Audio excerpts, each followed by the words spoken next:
awe-inspiring when you saw him. He was monumental, grand in nature.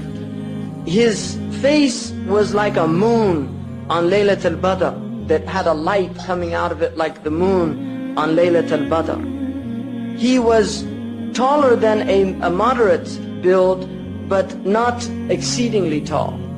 But he was of a middle stature inclining towards height, because everything about him was middle. Everything, even his physical description, his color was a middle color. Lam yakun amhaq. He wasn't pasty white and he wasn't black. He was a color like what we call the harvest moon. And his hair was neither straight nor curly. It was wavy. It was middle.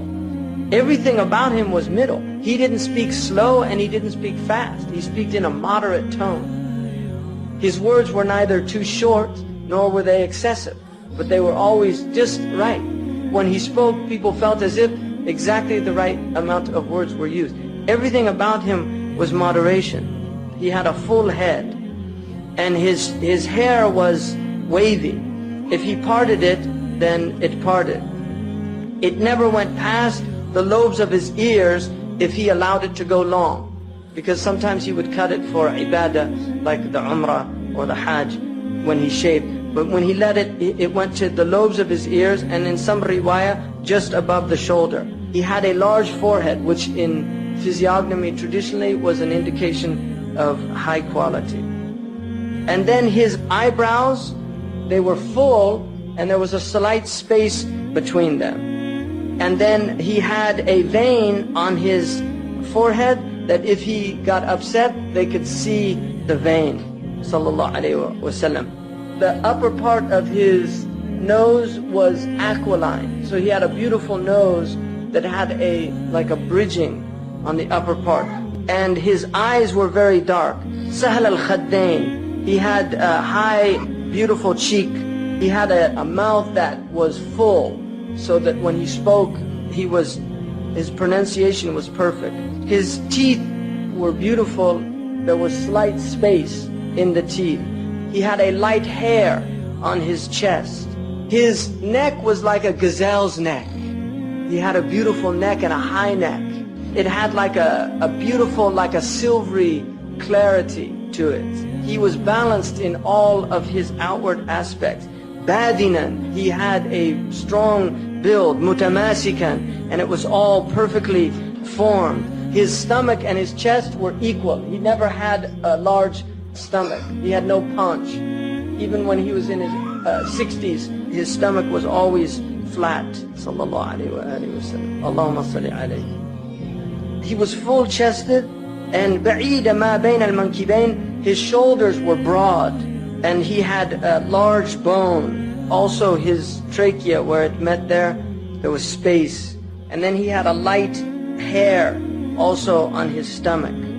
Sallallahu Alaihi Wasallam. Ariyat Thajjain, he had no hair over his breasts. He had hair on his arms and some on his shoulders and the upper part of his chest. And he had large, full hands and full palms, and his feet were arched, and he was sinewy and strong.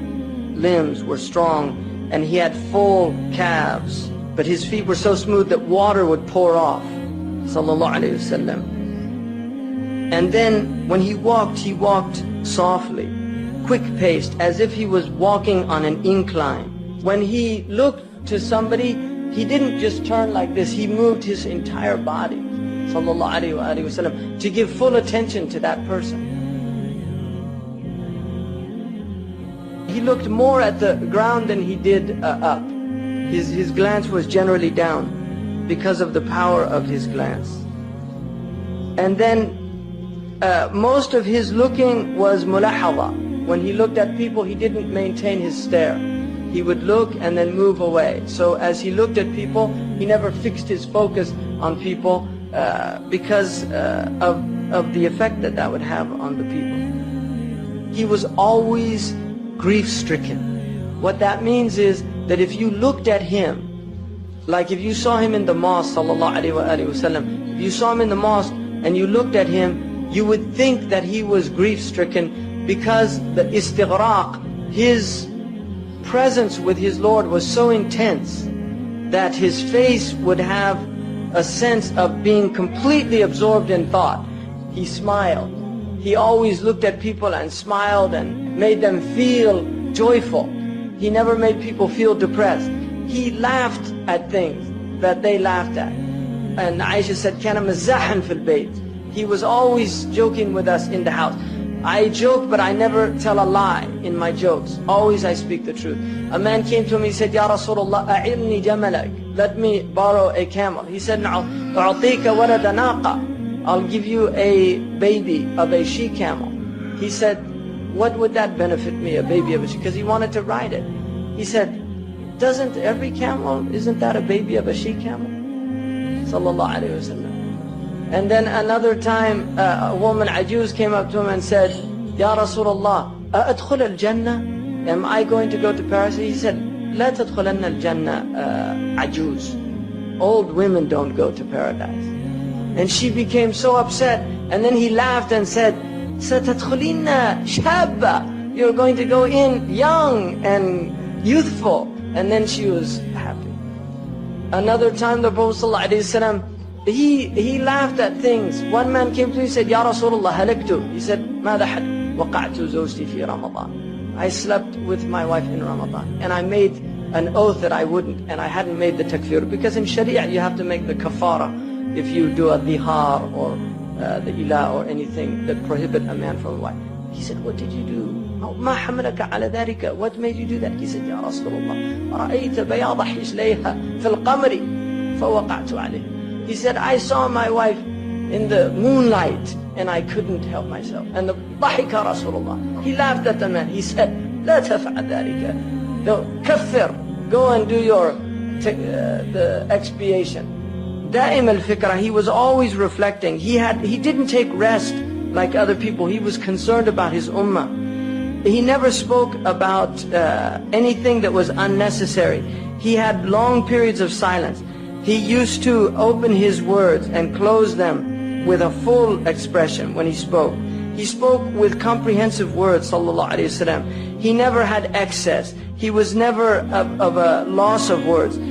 He had soft and gentle character. Jamith al-akhlaq. He was not harsh. The Prophet sallallahu alayhi wasallam was not harsh. فَبِرَحْمَةٍ مِّنَ اللَّهِ لِنْتَ لَهُ. It's by a mercy of your Lord that you were gentle. And if you were harsh-hearted, they would have fled from around you. He wasn't gruff or harsh ever.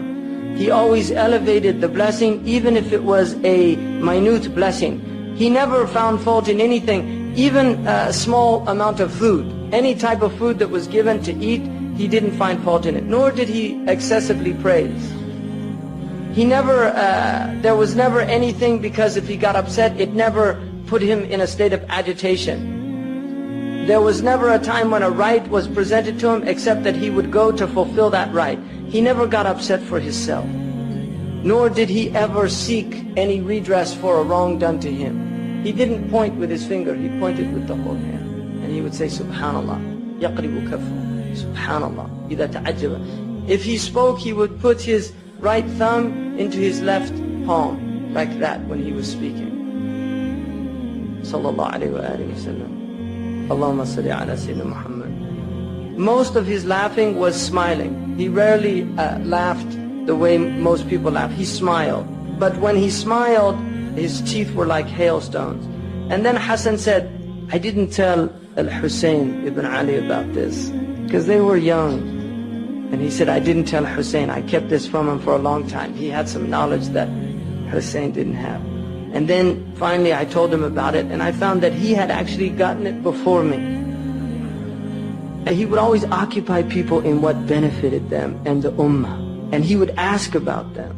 And he would ask about news about them. How are they doing? And how so-and-so? And if كَانَ يَتَفَقَّدُ أَصْحَابُهُ. If somebody wasn't there, he would say, where's so-and-so? And the old woman who used to clean the masjid, she used to sweep the masjid out. And one day she died, they buried her. And he came, he said, where's that woman that used to, she was a black woman. Where's the woman who used to sweep the masjid? They said, she died, Ya Rasulullah. He said, why didn't you tell me she died? You know, why didn't you tell me she died to go pray on her? Well, she's insignificant. And he would actually ask people, tell me, if you know anybody in need, come and tell me about them so I can help them. And then he told them that those people who help other people who are not able to go and get help, Allah subhanahu wa ta'ala will make firm their feet on the day of judgment. You know, looking after people, just taking care of people, this is all just, it's like he's just teaching people how to be human beings. I mean, this is all it is. You know, we're just learning how, it's like human beings don't know how to be human. You know, this is the whole point. This is all just to teach you just to be human beings.